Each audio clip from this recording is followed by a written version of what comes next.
Welcome to the paragraph tutorial.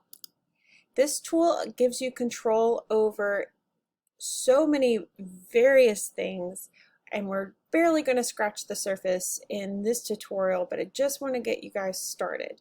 So I'm going to begin by hitting W to get my view changed to out of preview mode and into the behind the scenes that allows you to see your bounding boxes and grid lines, etc.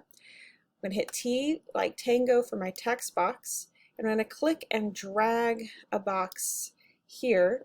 And for now, for this example, I'm going to go to my type menu and I'm going to fill with placeholder text. Now, occasionally you'll be doing work for client and you'll need to be working on layouts and they won't have all of their content ready for you. This is a great way to slug in some text that allows you to go ahead and work on your layout before you have the actual copy. Now, it's hard to tell in some cases where my paragraphs might end, so I'm going to go to type and show hidden characters, and that will be helpful for this example. I'm going to hit Command plus on my keyboard to zoom in so you guys can really just focus in on this paragraph bounding box here, or text bounding box, and I'm going to slide this guy out of the way for now so that we're not looking at him. Okay. If I have the entire bounding box selected, what I do over here in my paragraph tool will apply to the entire bounding box. Let's take a look. Say I want to indent the first line of each paragraph. I can use this indent first line tool, and let's just jump it up to 1/4 of an inch. Now say I have a special quote in here that I want to highlight, and it's a full paragraph, and I want to make that indented as well. Oops! Because the entire bounding box was selected, the change that I made here applied to the entire bounding box. So let's hit Command Z a couple times to go back, and let's highlight one paragraph, and we'll make that, it's a really long paragraph, let's pretend that it's not that long, and we're going to make this the special quote that I want to indent, just to set it aside. Now, because I've set it aside here in this way, maybe I don't want to indent that first line, so I'm just going to bring that back to 0. And maybe because this is super special, I want to add some space before and after it. Now, with this paragraph selected, so I'm only affecting this paragraph, I can add some space before and some space after in order to really set this special moment apart. And maybe I need to also change the character to a smaller text to really say this is special. Okay, let me make sure. Oops. Okay, so there we go. Back to paragraph. This is just a brief example of what the paragraph styling can do, but for an invite, I doubt you're going to have a quote. So let's go back here, and we want to make sure that we're telling our guest where to go, when to go there, what this is about, who this is for, and the registry information, because you want people to make sure that they're bringing the appropriate gifts. Now, this, that doesn't look great. So I can use my paragraph styles to say, for this important information here, I don't want it indented, and I do want there to be spacing after it so that those pieces of information can be really set apart. And maybe in this paragraph down here, I want to add something like a drop cap.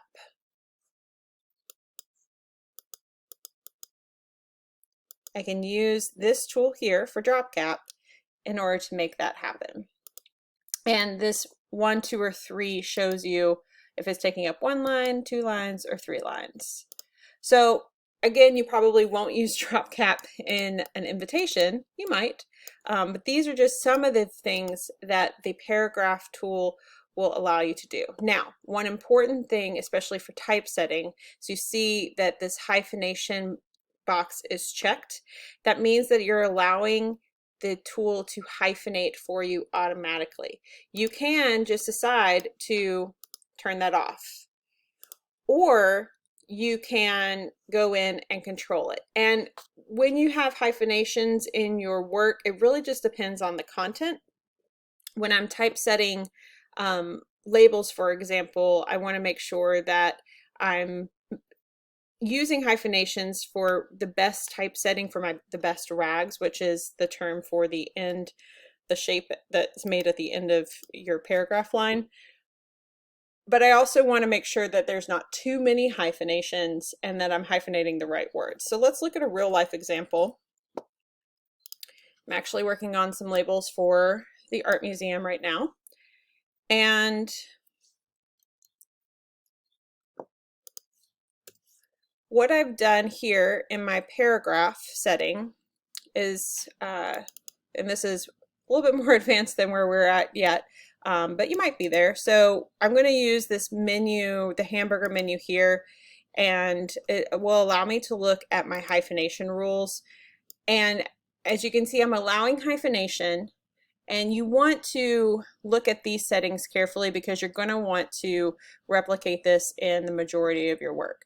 I want to never ever hyphenate words that are less than 6 letters. Now, InDesign defaults to 5 letters, but what you end up with when you do that is some really odd breaks that have a tendency to create like individual words that can be complicated for a long read.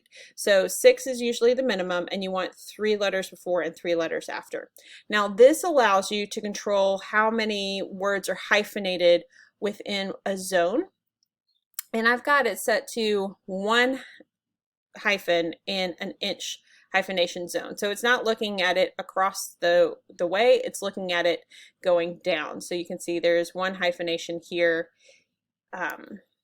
And I do tend to want fewer hyphenations just because it helps in the viewer, the reader, get through the text without as many odd breaks. Now, in this case, I have these things selected, but I'm going in and reading every single line and looking at specifically every single hyphenation moment to make sure that it is an appropriate word to hyphenate. If you're doing a long form book, you might want to go ahead and deselect capitalized words or the last word or across the column to help keep things clean. So that is a great example of some settings that you want to use with hyphenation, and all of that happens in your paragraph tool. Now in this particular document, I have paragraph style set. That gets you to a really amazing workhorse capability in InDesign when you're using your paragraph and character styles, but we're going to save that for a future tutorial. In the meantime, back to our invitation.